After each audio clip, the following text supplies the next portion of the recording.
Bienvenue sur Africa 24 dans cette nouvelle édition du Non-Stop Info. Voici les titres de l'actualité. L'opposant Martin Fayulu revendique la victoire à l'élection présidentielle du 30 décembre 2018 en République démocratique du Congo. Il a saisi la Cour constitutionnelle pour contester les résultats provisoires de la CENI qui le place en deuxième position. Un nouveau gisement de pétrole vient d'être découvert au large du Ghana. Celui-ci pourrait contenir jusqu'à 550 millions de barils. Une découverte qui pourrait potentiellement faire du Ghana le 4e producteur de pétrole en Afrique subsaharienne d'ici 2020. Et l'Ouganda ambitionne d'être un champion international de la crosse. Les équipes nationales féminines et masculines se préparent en vue des Jeux olympiques d'été de 2028, lors desquels la discipline fera peut-être son entrée. Mais tout d'abord, au Sénégal, le Conseil constitutionnel a publié ce lundi 14 janvier la liste des 5 candidats validés pour l'élection présidentielle du 24 février 2019. Les dossiers de l'ancien maire de Dakar, Khalifa Sall, et de Karim Ouad, fils de l'ancien président sénégalais, n'ont pas été validés. Rappelons que 27 dossiers avaient été déposés en décembre 2018. Également dans l'actualité, en Égypte, le Parlement a approuvé ce dimanche 13 janvier la prolongation de l'état d'urgence pour une durée de 3 mois supplémentaires.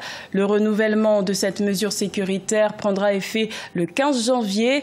Pour rappel, l'état d'urgence avait été instauré en 2017 en Égypte après des attentats terroristes meurtriers perpétrés contre des églises chrétiennes dans le nord du pays qui ont fait près de 50 pertes en vie humaine. La prolongation de l'état d'urgence est une réponse aux menaces qui planaient sur le pays en matière de sécurité.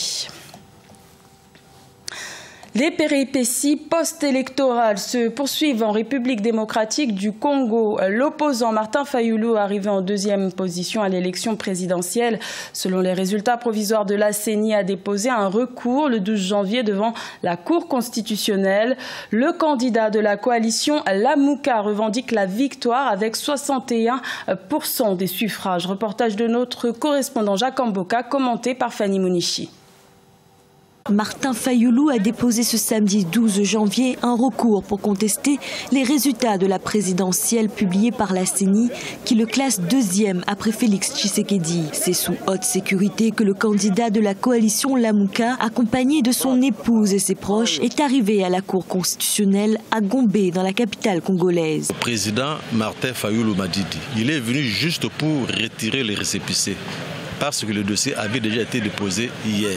Dans les prochains jours, la requête sera notifiée à la CENI et aux candidats déclarés provisoirement élus. Et la Cour va tenir une audience publique. Martin Fayulu revendique la victoire à la présidentielle du 30 décembre. Selon la coalition Lamuka, son candidat a remporté le scrutin avec 61% des suffrages, alors que la commission électorale a proclamé le candidat du camp du changement vainqueur avec 38,57% des voix.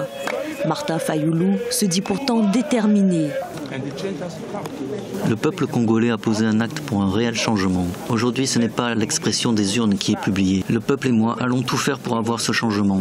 Et nous demandons que la Cour constitutionnelle demande à la CENI le recomptage des bulletins de vote bureau par bureau devant les témoins venant des Nations Unies, de la SADC, de la CIRGL, les témoins bien sûr de la CENCO. Plusieurs missions d'observation électorale, notamment celle de l'Église catholique, soutiennent que les résultats publiés par la CENI ne sont pas conformes aux données qu'elle détiennent. La Cour constitutionnelle dispose désormais de 8 jours ouvrables pour étudier le recours de Martin Fayulu. Le président de la commission électorale, Corneille Nangaa, a indiqué que l'investiture de Félix Tshisekedi interviendrait le 22 janvier.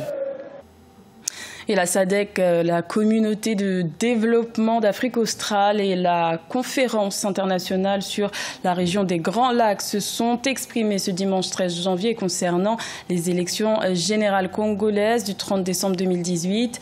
Les deux organisations régionales appellent à instituer un gouvernement d'union nationale en République démocratique du Congo. Elles ont également appelé au recomptage des voix face aux contestations émises par une partie de l'opposition afin de, je cite, rassurer à la fois les vainqueurs et les perdants. L'ancien président béninois Thomas Boni Yayi a été accueilli avec ferveur le 12 janvier par les militantes du département du Littoral. Cette rencontre était un moyen pour lui de renouer contact avec sa base en vue des élections législatives prévues en avril 2019. Reportage de notre correspondant Lefti Ounou. C'est par cette liesse populaire que Thomas Boni Yayi, président d'honneur du parti d'opposition Force Cori.Bénin Émergent FCBE, que les militantes du département du Littoral ont présenté samedi 12 janvier 2019 leurs vœux les meilleurs à l'ancien président de la République. Ce rendez-vous d'information initié par le parti intervient à la veille des législatives du 28 avril 2019.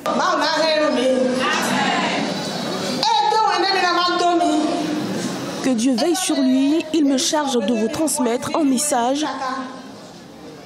Il a dit qu'il apprécie votre promptitude, mais c'est nous qui lui avons fait appel ce jour et il a répondu présent. Dans les prochains jours, il nous réunira à nouveau. À travers un exposé, le président d'honneur du parti FCBE, Thomas Boni Yayi, a évoqué plusieurs questions liées à l'actualité sociopolitique et s'est engagé à œuvrer pour la paix et la cohésion nationale. Le Bénin, plus grand encore. Voilà ce qui est dans mon cœur, je vous le jure. J'aime tout le monde, même ceux qui gouvernent, c'est un amour. Mais la gouvernance doit être équilibrée. Pour que tout le monde puisse travailler, la jeunesse. Près de 3 ans après son départ de la tête du pays, l'ancien président Thomas Boni Yayi demeure populaire au Bénin.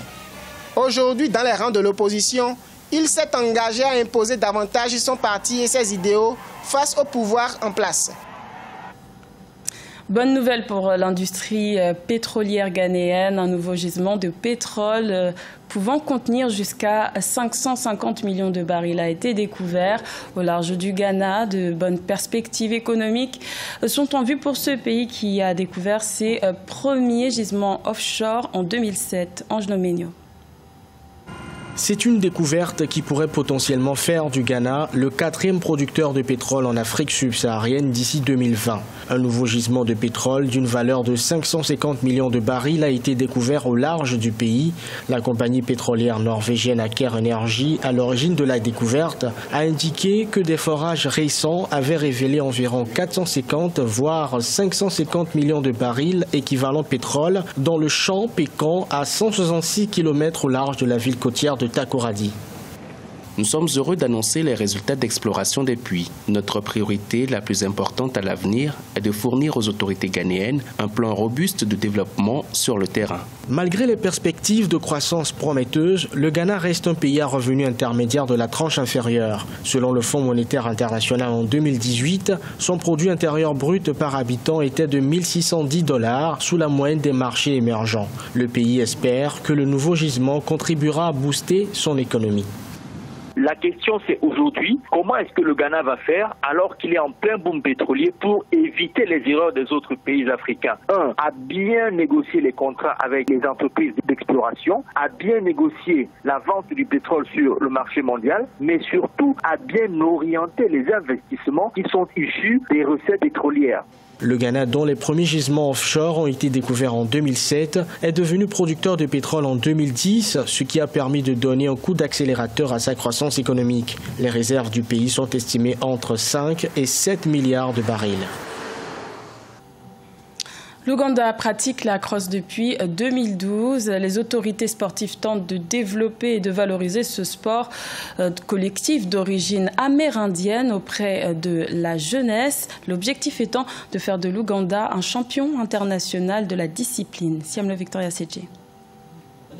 En Ouganda, la Fédération nationale de la crosse se prépare pour les prochaines compétitions. La Fédération de crosse internationale avait annoncé une probable programmation de la discipline pour les Jeux olympiques d'été 2028. L'Ouganda compte une équipe nationale masculine et féminine. Il était le premier pays africain à se présenter au championnat du monde de la discipline du 11 au 21 juillet 2018 à Netanya, en Israël. C'est un sport très exigeant, rapide et qui demande demande beaucoup d'habileté car il y a un casque, des gants, un bâton, une balle très lourde à manipuler. Nous espérons former des professionnels qui pourraient facilement glaner des trophées. Pionniers de la discipline en Afrique, le continent attend que nous nous développions.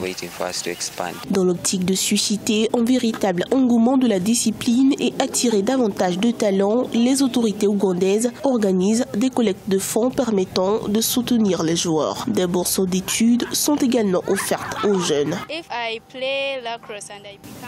Si je joue à la crosse et que je deviens l'une des meilleures joueuses, je pourrais financer mes études et après les études, je souhaiterais investir dans le bâtiment. C'est en 2012 que la crosse a été introduite en Ouganda. Aujourd'hui, l'équipe nationale de la crosse surnommée les Crânes espère pouvoir participer aux plus importantes compétitions internationales. Une aubaine de mieux se professionnaliser et porter haut les couleurs nationales. Ce journal a été réalisé par l'ensemble de la rédaction. Merci de votre fidélité.